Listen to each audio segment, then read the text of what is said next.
News Karnataka ಫಸ್ಟ್ಗೆ ಸ್ವಾಗತ. ಇಂದಿನ ಪ್ರಮುಖ ಸುದ್ದಿಗಳು. ದೇವನಹಳ್ಳಿ ತಾಲೂಕಿನ ವಿಜಯಪುರ ಪಟ್ಟಣದ ಪ್ರತಿಷ್ಠಿತ ವಿದ್ಯಾಸಂಸ್ಥೆಗಳಲ್ಲಿ ಒಂದಾಗಿರುವ ಪ್ರಗತಿ ಆಂಗ್ಲ ಶಾಲೆಯ ಆವರಣದಲ್ಲಿ ದಿನಾಂಕ 22/1/2024 ಸೋಮವಾರದಂದು ಅಯೋಧ್ಯಾಪತಿ ಶ್ರೀರಾಮಲಲ್ಲಾ ಪ್ರಾಣ ಪ್ರತಿಷ್ಠಾಪನಾ ಮಹೋತ್ಸವದ ಕಾರ್ಯಕ್ರಮವನ್ನು ಆಚರಿಸಲಾಯಿತು. ಈ ಕಾರ್ಯಕ್ರಮದ ಘನ ಅಧ್ಯಕ್ಷತೆಯನ್ನ ಶಾಲೆಯ ಮುಖ್ಯೋಪಾಧ್ಯಾಯರಾದ ಜೆಎನ್ ಪ್ರಕಾಶ್ ಅವರು ವಹಿಸಿದ್ದು, ಈ ಕಾರ್ಯಕ್ರಮದ ಕುರಿತು ಮಾತನಾಡಿ, ಈ ದಿನ ಭಾರತ ಕಂಡ ಅತ್ಯಂತ ಶ್ರೇಷ್ಠ ದಿನ, ಇತಿಹಾಸದ ಪುಟಗಳಲ್ಲಿ ಸೇರ್ಪಡೆಗೊಂಡ ದಿನ. ಇದುವೇ ಭವ್ಯ ರಾಮ ಮಂದಿರದ ಪುನರ್ ನಿರ್ಮಾಣಗೊಂಡ ದಿನ. ಅಂದು 14 ವರ್ಷಗಳ ವನವಾಸದ ನಂತರ ರಾಮ ಅಯೋಧ್ಯೆಗೆ ಮರಳಿದಾಗ ಇಡೀ ದೇಶವೇ ದೀಪಾವಳಿ ಹಬ್ಬವನ್ನ ಆಚರಿಸಿದ ಹಾಗೆ ಆಚರಿಸಿತು. ನಂತರ ಹಲವಾರು ಏಳು ಬೀಳುಗಳ ನಂತರ ಮತ್ತೆ ಶ್ರೀರಾಮ ಅಯೋಧ್ಯೆಗೆ ಮರಳುತ್ತಿದ್ದಾರೆ ಎಂಬ ಸುದ್ದಿ ನಿಮ್ಮೆಲ್ಲರಿಗೂ ಗೊತ್ತಿರುವ ವಿಚಾರ. ಅದರಿಂದ ವಿದ್ಯಾರ್ಥಿಗಳೇ, ನಿಮ್ಮ ಮನೆಗಳಲ್ಲಿ ಸಂಜೆ 6 ಗಂಟೆಗೆ ಉತ್ತರ ದಿಕ್ಕಿಗೆ 5 ದೀಪಗಳನ್ನ ಇಟ್ಟು ದೀಪವನ್ನ ಹಚ್ಚಿ ಎಂಬ ಮಾಹಿತಿಯನ್ನ ವಿದ್ಯಾರ್ಥಿಗಳಿಗೆ ತಿಳಿಸಿಕೊಟ್ಟರು. ಶ್ರೀರಾಮನ ಆಶೀರ್ವಾದ ನಿಮ್ಮೆಲ್ಲರ ಮೇಲೆ ಸದಾ ಇರಲಿ ಎಂದು ಹೇಳಿದರು. ಈ ಕಾರ್ಯಕ್ರಮದಲ್ಲಿ ಶಾಲೆಯ ಶಿಕ್ಷಕರಾದ ರಿಯಾಜ್ ಅಹಮದ್ ರವರು ಮಾತನಾಡಿ, ಅಯೋಧ್ಯೆಯು ಉತ್ತರ ಪ್ರದೇಶದ ಸರಯೂ ನದಿಯ ದಡದಲ್ಲಿ ನೆಲೆಸಿರುವ ಒಂದು ಐತಿಹಾಸಿಕ ನಗರ. ಅಯೋಧ್ಯೆ ರಾಮನ ಜನ್ಮಸ್ಥಳ. ರಾಮ ಜನ್ಮಭೂಮಿಯು ಹಲವಾರು ಶತಮಾನಗಳ ಇತಿಹಾಸವನ್ನ ಹೊಂದಿದೆ. ಅನೇಕ ಬಾರಿ ಈ ದೇವಾಲಯವನ್ನ ನಿರ್ಮಿಸಲಾಗಿತ್ತು, ಅನೇಕ ಬಾರಿ ಕೆಡವಲಾಗಿತ್ತು. ಭಗವಾನ್ ರಾಮನು ಜಲಸಮಾಧಿಯನ್ನ ತೆಗೆದುಕೊಂಡು ನಂತರ ಅಯೋಧ್ಯ ನಗರವು ಕ್ಷೀಣಿಸಲು ಆರಂಭಿಸಿತು. ಇದನ್ನು ಕಂಡು ಮರುಗಿದ ರಾಮನ ಮಗ ಕುಶಲನು ಅಯೋಧ್ಯೆಯನ್ನ ಪುನರ್ನಿರ್ಮಿಸಿದನು. 1980 ನಂತರ ಸುಮಾರು 4 ದಶಕಗಳ ನಿರಂತರ ಹೋರಾಟದ ಫಲವಾಗಿ ಭಾರತದ ಸರ್ವೋಚ್ಚ ನ್ಯಾಯಾಲಯ ಆಗಸ್ಟ್ 5, 2020 ತನ್ನ ತೀರ್ಪಿನಲ್ಲಿ ರಾಮ ಮಂದಿರವನ್ನ ನಿರ್ಮಿಸಲು ತಿಳಿಸಿತು. ಈ ತೀರ್ಪಿಗೆ ಮುಸ್ಲಿಂ ಸಮುದಾಯವೂ ಸಹ ಸರ್ವಾನುಮತವನ್ನ ಸೂಚಿಸಿತು ಎಂದು ಸಂತ ಕಬೀರ್ ದಾಸರು ಹೇಳುತ್ತಾರೆ. ನಾನು ರಾಮ ಹಾಗೂ ಅಲ್ಲನ ಪುತ್ರ ಎಂದು.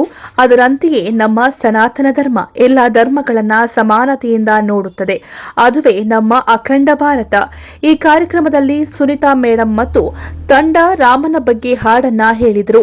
ಹಲವಾರು ವಿದ್ಯಾರ್ಥಿಗಳು ರಾಮ, ಲಕ್ಷ್ಮಣ, ಸೀತೆ ಮತ್ತು ಆಂಜನೇಯನ ವೇಷಭೂಷಣಗಳನ್ನು ತೊಟ್ಟು ಬಂದಿದ್ದರು. ಹಾಗೂ ಶ್ರೀರಾಮ ಲಲ್ಲಾ ಪ್ರಾಣ ಪ್ರತಿಷ್ಠಾಪನೆ ಸಂಬಂಧಿಸಿದಂತೆ ಚಿತ್ರಕಲೆ ಸ್ಪರ್ಧೆಯನ್ನ ಕೂಡ ಏರ್ಪಡಿಸಲಾಗಿತ್ತು. ಸ್ಪರ್ಧೆಯಲ್ಲಿ ವಿಜೇತರಾದವರಿಗೆ ಬಹುಮಾನವನ್ನ ಕೂಡ ವಿತರಿಸಲಾಯಿತು. ಈ ಕಾರ್ಯಕ್ರಮದಲ್ಲಿ ಎಲ್ಲಾ ವಿದ್ಯಾರ್ಥಿಗಳು, ಶಿಕ್ಷಕ, ಶಿಕ್ಷಕಿಯರು ಭಾಗವಹಿಸಿದ್ದರು.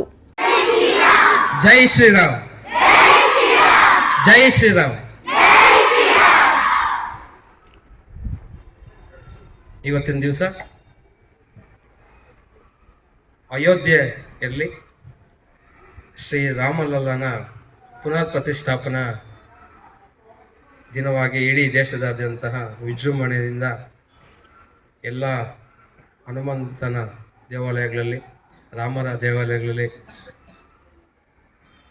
ತುಂಬ ಉತ್ತಮವಾದ ಪೂಜಾ ಕಾರ್ಯಕ್ರಮಗಳನ್ನು ಹಮ್ಮಿಕೊಂಡಿರ್ತಾರೆ. ಹಾಗೆಯೇ ನಮ್ಮ ಶಾಲೆಯಲ್ಲೂ ಇತಿಹಾಸದಲ್ಲಿ ಮರ್ಯಾದಾ ಪುರುಷೋತ್ತಮ ಅಂತ ಕರೆಯಲ್ಪಡುವ ಹಾಗೂ ನಿಮ್ಮೆಲ್ಲರಿಗೂ ಆದರ್ಶ ಪ್ರಾಯಣ ಆಗಿರ್ತಕ್ಕಂಥ ಶ್ರೀರಾಮನ ಪೂಜೆಯನ್ನು ಸಹ ಹಮ್ಮಿಕೊಂಡಿದ್ದೇವೆ. ಈ ಕಾರ್ಯಕ್ರಮದಲ್ಲಿ ಉಪಸ್ಥಿತರಿರ್ತಕ್ಕಂಥ ಎಲ್ಲ ನನ್ನ ನೆಚ್ಚಿನ ಸಹೋದ್ಯೋಗಿ ಮಿತ್ರರೇ ಹಾಗೂ ಪ್ರೀತಿಯ ವಿದ್ಯಾರ್ಥಿಗಳೇ ಹಾಗೂ ಪೋಷಕರೇ, ಬಹುಶಃ ಭಾರತ ಮೂಲತಃ ಹಿಂದೂಸ್ತಾನ್ ಅಂತ ಕರೀತಾರೆ. ಭಾರತದ ಇತಿಹಾಸ ಸಾವಿರಾರು ವರ್ಷಗಳ ಹಿಂದಿನ ಇತಿಹಾಸ. ರಾಮ, ಕೃಷ್ಣ ಇತರ ಮಹಾನ್ ಪುರುಷರ ಜನ್ಮಕ್ಕೆ ಕಾರಣಕರ್ತರಾದಂತಹ ದೇಶ. ಈ ದೇಶದಲ್ಲಿ ಇವತ್ತಿನ ದಿವಸ ಬಹುಶಃ ರಿಯಾಸರವರು ಯಾಕೆ ಇವತ್ತಿನ ದಿವಸ ಅಯೋಧ್ಯೆಯಲ್ಲಿ ಶ್ರೀರಾಮಲಲ್ಲ ಅಯೋಧ್ಯೆ ಇಂದು ಶ್ರೀರಾಮನ ದೇವಸ್ಥಾನವನ್ನು ಕಟ್ತಾ ಇದ್ದಾರೆ, ಅದರ ಇತಿಹಾಸ ಏನು ಅಂತ ಸಾಕಷ್ಟು ವಿಷಯವನ್ನು ತಿಳಿಸ್ಕೊಟ್ಟಿದ್ದಾರೆ. ಭಾರತ ಮೂಲತಃ ಹಿಂದೂ ರಾಷ್ಟ್ರ. ನೀವೆಲ್ಲರೂ ಹಿಂದೂಗಳೇ. ಸೊ ನಮ್ಮದೇ ಸಂಪ್ರದಾಯ ಸನಾತನವಾದದ್ದು ಹಾಗೂ ಉತ್ಕೃಷ್ಟವಾದದ್ದು. ಇಂತಹ ಸಂಪ್ರದಾಯದ ಅಲ್ಲಿ ನಾವು ಬಾಳಿ ಬದುಕ್ತಾ ಇರಬೇಕಾದ್ರೆ ಬಹುಶಃ ವಾಲ್ಮೀಕಿ ರಾಮಾಯಣದ ಇತಿಹಾಸ ನಿಮ್ಮೆಲ್ರಿಗೂ ಗೊತ್ತೇ ಇದೆ. ರಾಮನ ದೇವಸ್ಥಾನ ಯಾವ ರೀತಿ ಕಟ್ಟಿದ್ರು, ಯಾವ ರೀತಿ ಮುಂದೆ ಆಯಿತು ಅಂತ ರಿಯಾಸರ್ ಈಗಾಗಲೇ ತಿಳಿಸಿದ್ದಾರೆ. ಆದರೆ ಭಾರತದ ಮೇಲೆ ಮೊಘಲರ ದಾಳಿ ಆದಾಗ, ಬಹುಶಃ ನಿಮ್ಗೆಲ್ರಿಗೂ ಇತಿಹಾಸ ಓದ್ತಾ ಇರ್ಬೇಕಂತ ಮಕ್ಕಳಿಗೆ ಗೊತ್ತಾಗಿರುತ್ತೆ, ಮೊಹಮ್ಮದ್ ಗಜ್ನಿ, ಬಾಬರ್, ಮೊಹಮ್ಮದ್ ಬಿನ್ ತುಗ್ಲಕ್ ಇಂಥ ಸಾಕಷ್ಟು ಪರ್ಷಿಯನ್ ದೊರೆಗಳು ಭಾರತದ ಮೇಲೆ ದಾಳಿ ಮಾಡಿ ಭಾರತದಲ್ಲಿ ಇದ್ದಂತಹ ಸಾಕಷ್ಟು ಸಂಪತ್ತನ್ನು ಲೂಟಿ ಮಾಡ್ತಾರೆ. ಇಲ್ಲಿರ್ತಕ್ಕಂಥ ಸಾಕಷ್ಟು ಹಿಂದೂ ದೇವಾಲಯಗಳಲ್ಲಿ ಇರ್ತಕ್ಕಂಥ ಬಂಗಾರ, ಬೆಳ್ಳಿ ಇವುಗಳನ್ನೆಲ್ಲ ದೋಚ್ತಾರೆ, ವಿಗ್ರಹಗಳನ್ನೆಲ್ಲ ಪುಡಿ ಪುಡಿ ಮಾಡಾಕ್ತಾರೆ. ಹಾಗೆಯೇ 1528ರಲ್ಲಿ ಭಾರತದಲ್ಲಿ ಬಾಬರ್ ಮೊಘಲರ ದೊರೆಯಾಗಿ ಆಡಳಿತ ಮಾಡ್ತಾನೆ. ಈ ಸಂದರ್ಭದಲ್ಲಿ ಸಾಕಷ್ಟು ಹಿಂದೂ ದೇವಾಲಯಗಳನ್ನು ಕೆಡವಿ ಅವರು ಮಸೀದಿಗಳನ್ನಾಗಿ ಪರಿವರ್ತಿಸ್ತಾರೆ. ನಮ್ಮ ಹಿಂದೂ ದೇವಾಲಯಗಳನ್ನು ಮಸೀದಿಗಳಾಗಿ ಕಟ್ತಾರೆ. ಈ ಥರ ನಡೆದಂಥ ಅದರಲ್ಲಿ ರಾಮನ ದೇವಾಲಯವನ್ನು ಕೆಡವಿ ಬಾಬರ್ ಮಸೀದಿಯನ್ನು ಕಟ್ತಾರೆ. ಅದು ಕ್ರಮೇಣ 1528ರ ನಂತರ ಬಾಬರ್ ಮಸೀದಿಯಾಗಿ ಅಲ್ಲಿ ಪೂಜೆ ಮಾಡ್ತಾ ಹೋಗ್ತಾರೆ. ಅದಕ್ಕೆ ಹಿಂದೆ ನಾವೆಲ್ಲನೂ ಆ ಸ್ಥಳದಲ್ಲಿ ರಾಮನ ಜನ್ಮಭೂಮಿಯಾಗಿ, ರಾಮನ ಅರಮನೆಯಾಗಿ ಅಲ್ಲಿ ರಾಮನ ಪೂಜೆಯನ್ನು ಮಾಡ್ತಾ ಇದ್ವಿ. ಈ ಇತಿಹಾಸದ ನಂತರ ಬಾಬರ ಆಳ್ವಿಕೆ ನಂತರ ಸಾಕಷ್ಟು ಮೊಘಲರು ಆಳ್ವಿಕೆ ಆದರು. ನಂತರ ಭಾರತವನ್ನು ನಮಗೂ ಗೊತ್ತಿರೋ ಹಾಗೆ ಬ್ರಿಟಿಷರು ದಾಳಿ ಮಾಡ್ತಾ ಬ್ರಿಟಿಷರು ವ್ಯಾಪಾರಕ್ಕಾಗಿ ಬಂದು ಜೊತೆಗೆ ಇಡೀ ಭಾರತವನ್ನು ಆಕ್ರಮಿಸಿಕೊಂಡ್ರು. ಬ್ರಿಟಿಷರ ಆಡಳಿತ ಪ್ರಾರಂಭ ಆಯಿತು. ಇದರ ಎರಡರ ನಡುವೆ ಬಾಬರಿ ಮಸೀದಿ ಹಾಗೆ ಉಳಿತು. ಸಾಕಷ್ಟು ಹಿಂದೂಗಳ ಕನಸು ಬಾಬರಿ ಮಸೀದಿಯಲ್ಲಿ ರಾಮನ ಜನ್ಮಭೂಮಿ, ಅಲ್ಲಿ ನಾವು ಪೂಜೆ ಮಾಡಬೇಕು ಅನ್ನೋದು ಹಾಗೆ ಉಳಿತಾ ಬಂತು. ಕ್ರಮೇಣ ಸ್ವಾತಂತ್ರ್ಯ ಬಂತು. 1947 ಆಗಸ್ಟ್ 15 ಸ್ವತಂತ್ರ ಬಂದ ನಂತರ ಆಗಲೂ ಸಹ ನಮ್ಮ ಅಸ್ತಿತ್ವವನ್ನು ಉಳಿಸ್ಕೊಳ್ಳೋದಕ್ಕೆ ಆಗಲಿಲ್ಲ. ನಮ್ಮಲ್ಲಿ ಅಷ್ಟೊತ್ತಿಗಾಗಲೇ ಬ್ರಿಟಿಷರು ಹಿಂದೂಗಳು, ಮುಸ್ಲಿಮ್ಗಳು ಜಾತಿ ಪದ್ಧತಿಯನ್ನು ತಂದು ಸಾಕಷ್ಟು ಒಡಕುಗಳನ್ನು ಉಂಟು ಮಾಡಿ ಅಲ್ಲಿ ಹಿಂದೂಗಳಿಗೆ ಮುಸ್ಲಿಮ್ಗಳಿಗೆ ಆಗದೇ ರೀತಿ ಮಾಡಿದ್ರು. ಕ್ರಮೇಣ ರಾಮ ಮಂದಿರವನ್ನು ನಿರ್ಮಾಣ ಮಾಡಲೇಬೇಕು ಅಂತ ಸಾಕಷ್ಟು ಸಂಘಟನೆಗಳನ್ನು ಹುಟ್ಕೊಂಡ್ವು. ಅದರಲ್ಲಿ ಮುಖ್ಯವಾಗಿ ವಿಶ್ವ ಹಿಂದೂ ಪರಿಷತ್, ಹಿಂದೂ ಜಾಗರಣ ವೇದಿಕೆ, ಹೀಗೆ ಸಾಕಷ್ಟು ಹಿಂದೂಗಳ ಒಗ್ಗೂಡಿ ಒಂದು ಅವ್ರದ್ದೇ ಸಂಸ್ಥೆಗಳನ್ನು ಕಟ್ಕೊತಾ ಬಂದರು. ಇದರ ಮೂಲಕ ಸಾಕಷ್ಟು ಹೋರಾಟಗಳನ್ನು ಮಾಡಿದ್ರು. ಈ ಹೋರಾಟಗಳ ನಡುವೆ ನಮ್ಮ ರಾಮ ಮಂದಿರ ನಿರ್ಮಾಣದ ಸ್ಥಳದ ಬಗ್ಗೆ ಸುಪ್ರೀಂ ಕೋರ್ಟ್ಗೆ ದಾವೆ ಹೊರತು ಅಲ್ಲಿ ಸಾಕಷ್ಟು ಸುಮಾರು 50 ವರ್ಷಗಳ ಕಾಲ ಕೇಸ್ ನಡೀತು. ಸುಮಾರು ಬಾಬರಿ ಮಸೀದಿ ಆಗಿರಬೇಕು ಅಂತ ಸಾಕಷ್ಟು ಜನ ವಕೀಲರು, ಹಾಗೆ ಹಿಂದೂಗಳು ಸಹ ನಮ್ಮ ಇದು ರಾಮ ಮಂದಿರ ಕಟ್ಟಬೇಕು, ಅದು ರಾಮ ಜನ್ಮಸ್ಥಳ ಅಂತ ಸಾಕಷ್ಟು ವಾದ ವಿವಾದಗಳು ನಡೆದ ನಂತರ ಸುಪ್ರೀಂ ಕೋರ್ಟ್ನಲ್ಲಿ ಮಹತ್ವದಾಗಿ ಒಂದು ತೀರ್ಪು ಬಂತು. ಅದಕ್ಕೆ ಸಾಕಷ್ಟು ಪುರಾವೆಗಳನ್ನು ಕೊಟ್ಟು ಸುಮಾರು 400 ಸಾಕ್ಷ್ಯಗಳನ್ನು ಒದಗಿಸಿದ್ದಾರೆ. ಏನು ರಾಮ ಮಂದಿರ ರಾಮ ಜನ್ಮಭೂಮಿಯಾದೆ, ಅಲ್ಲಿ ರಾಮನ ಮಂದಿರ ಇತ್ತು ಅಂತ ಸುಮಾರು 400 ಸಾಕ್ಷ್ಯಗಳನ್ನು ಒದಗಿಸಿದ್ದಾರೆ. ಇದು ಇನ್ನೊಂದು ವಿಶೇಷವಾಗಿ ಆ ಸಾಕ್ಷ್ಯಗಳನ್ನು ಒದಗಿಸಿದಂತಹ ಮಹಾನ್ ಸಾಧು ಯಾರಂದರೆ ಅವ್ರಿಗೆ ಕಣ್ಣಿಲ್ಲ, ಹುಟ್ಟುತ್ತಹ ಕುರುಡರು. ಈಗಲೂ ಟಿ ವಿಗಳಲ್ಲಿ ಮೊನ್ನೆ ನೀವು ನೋಡಿದರೆ ಅವ್ರ ಹೆಸರು ಚೆನ್ನಾಗಿದೆ, ರಾಮ ಜೋಯಿಶ್ರ ಏನೋ ಇದೆ. ಸೊ ಅವರು ಸಾಕ್ಷ್ಯಗಳನ್ನು ಒದಗಿಸಿ ನಮ್ಮ ರಾಮಾಯಣದ ರಾಮ ಜನ್ಮಭೂಮಿ ಜೈ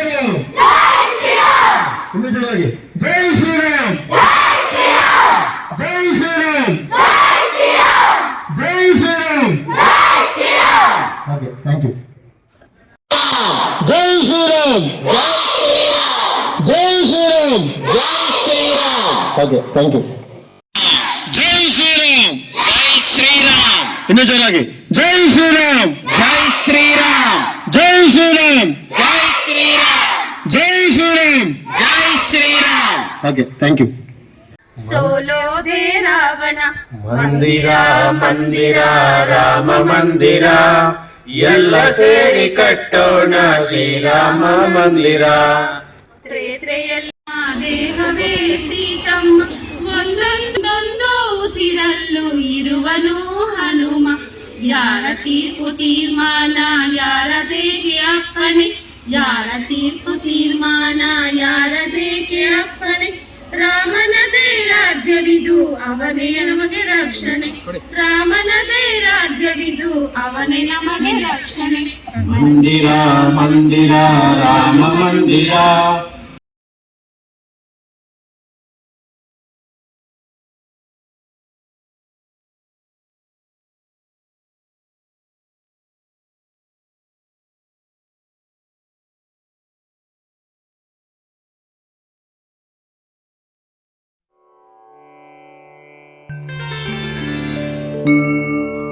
परमधामदिं शिवतानुबन्दिहनु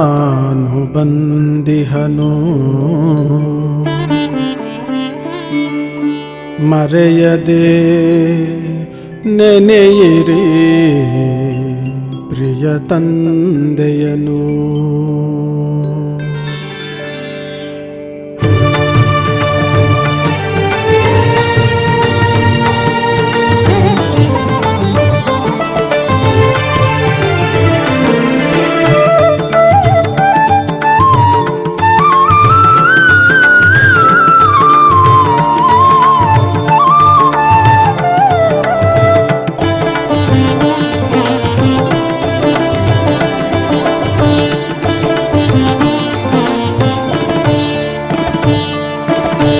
ನೆನೆ ಮನವೇ ನೀ ಪರಮಾತ್ಮನ ಮರೆತಿರುವೆ ಆ ಸುಖದಾತನ. ನೆನೆ ಮನವೇ ನೀ ಪರಮಾತ್ಮನ ಮರೆತಿರುವೆ ಆ ಸುಖದಾತನ. ನೆನೆ ಮನವೇ ನೀ ಪರಮಾತ್ಮನ.